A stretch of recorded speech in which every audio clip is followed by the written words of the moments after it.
CX-145D. This is a brand new machine.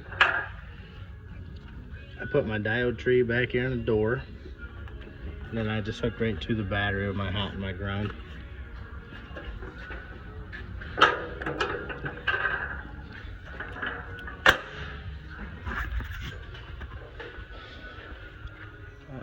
Up here we put the joystick on the right hand, just like we always do. Takes a 04 bushing in the joystick, and then down under here you gotta take this whole panel off, but these are the valves that control your auxiliary, and we had to plug into the one closest to us to put pressure on this side of the boom.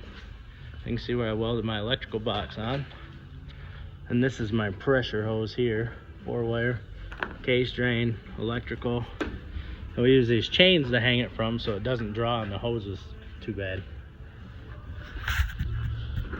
And then returns on this side, and those fittings and the tubes were number 12 British straight pipe, and they just take the washer off and just use the O-ring.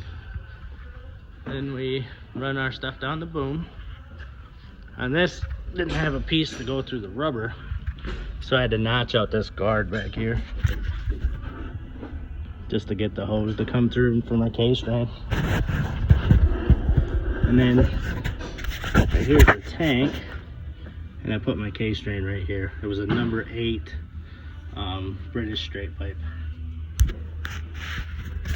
That's pretty much it.